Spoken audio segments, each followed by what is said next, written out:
Bonjour à vous, dans ce deuxième épisode de la saison numéro 4 de The Chosen, notre série préférée qui parle de Jésus et des disciples. Je suis le frère Paul Adrien, je suis prêtre religieux catholique, j'ai un apostolat et un ministère sur YouTube.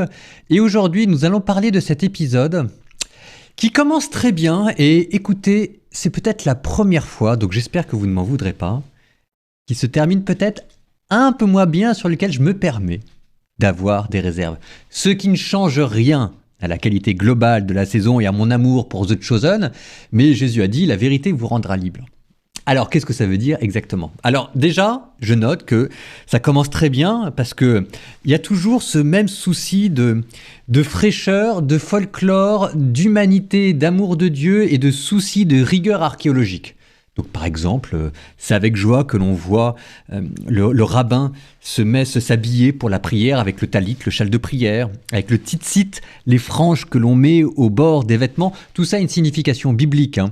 Et puis ensuite, vous avez cette plongée dans le Sanhédrin, qui est très belle parce que là, ça vous montre vraiment l'ambiance des débats et des conflits qui pouvaient opposer certains pharisiens entre eux.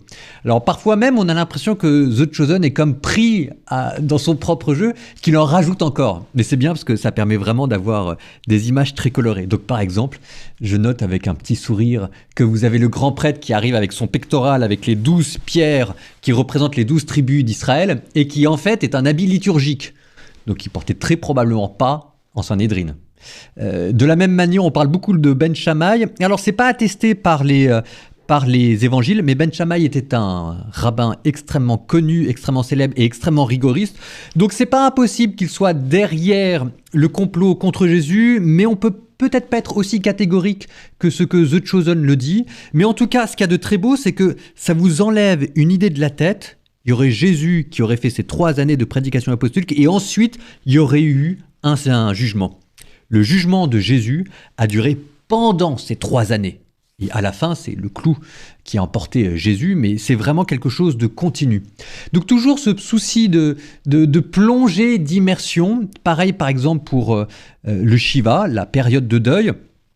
Alors dans les évangiles, vous avez vraiment les pharisiens qui mettent la pression sur Jésus et Jésus qui est comme obligé de se réfugier très loin de Jérusalem jusqu'à Césarée de Philippe que l'on va voir dans l'épisode. Alors que là, c'est plutôt un choix libre de Jésus. Donc, ce que l'on perd en puissance dramatique et en intensité narrative, on le gagne en immersion et en émotion parce que tout cela est aussi très bien traité. C'est vraiment une plongée dans la vie juive du 1er siècle. Bon. Et puis là, vous arrivez à ce temple. Alors on voit le temple. On est déçu parce qu'on voit un tout petit temple et on ne peut pas s'imaginer que pour nous, c'est les grands temples de Rome. Mais c'est très bien fait aussi parce que les temples, ça ressemblait à ça. Ce n'était pas des lieux où on s'assemblait à l'intérieur, c'était juste des sortes d'entrepôts dans lesquels on mettait des statues. Puis en plus, là, vous avez, paraît-il, les sources du Jourdain et qui sont comme les portes des enfers. Donc, pour mettre ensemble la Shiva, le deuil de Jean le Baptiste, et pour parler de l'Église qui sera plus puissante que la mort, c'est une très très bonne trouvaille. Donc, j'applaudis dès demain, et puis on retrouve là The Chosen. Alors, pourquoi est-ce que je vous dis qu'il se termine un peu moins bien? Mon opinion. Bon. Par exemple, vous avez la confession de Pierre. Pierre dit « Tu es le Christ, le Fils du Dieu vivant ». Et tout le monde fait « Ah !» avec le changement de nom, ce qui est vrai. Alors, pour un catholique, et là je pourrais pas m'empêcher d'être catholique, c'est hyper important. Mon propos, c'est que dans la tête d'un catholique, il est inenvisageable de citer ce passage sans citer ce qui vient juste après. À savoir, Jésus qui annonce sa passion, je vais mourir, je vais être livré, et 3 jours après je ressusciterai. Et puis Pierre qui va voir Jésus et qui lui dit, non, cela ne t'arrivera pas. Et Jésus qui se retourne vers Pierre pour lui dire, écoute mon coco, arrière Satan, tes pensées ne sont pas celles de Dieu mais celles des hommes. Et dans la tête d'un catholique, c'est inenvisageable de parler de la confession de foi de Pierre sans parler de Jésus qui lui dit juste après la grande réprimande. Il y a un autre passage, et là c'est peut-être un peu plus embêtant quand même. C'est qu'il n'y a pas la transfiguration. Il n'y a pas la transfiguration. Et alors ça, là il y a une sortie de route. La transfiguration, c'est exactement à ce moment-là, et c'est présent dans Luc, dans Marc, dans Matthieu, et en fait c'est exactement le moment où Jésus est arrivé au sommet de sa gloire, où il va prendre la décision d'aller à Jérusalem, et là, ça va aller de mal en pire.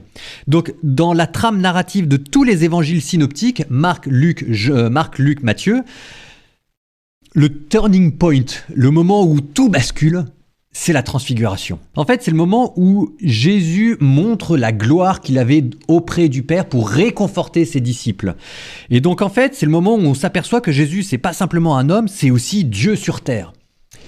Et je le redis, ça c'est très très important. Donc là, j'ai quand même une grande déception. En fait, je peux maintenant vous le dire. La transfiguration, c'est ce que j'attendais depuis 3 saisons. Parce que généralement, c'est sur cet épisode-là que je juge les séries, parce que c'est notoirement ce qu'il y a de plus difficile à montrer. Bon, bah là, on ne l'a pas. Alors, on l'aura peut-être plus tard dans les épisodes, mais n'empêche que dans la vie de Jésus, dans les évangiles, c'était exactement là qu'il fallait en parler. Bon, que cela ne nous empêche pas d'apprécier la série The Chosen, mais vous voyez, c'est bien de voir à la fois quand ça permet de creuser les évangiles, et en même temps quand on se dit, bon bah là, peut-être que c'est bien aussi de se rappeler qu'il y a les évangiles.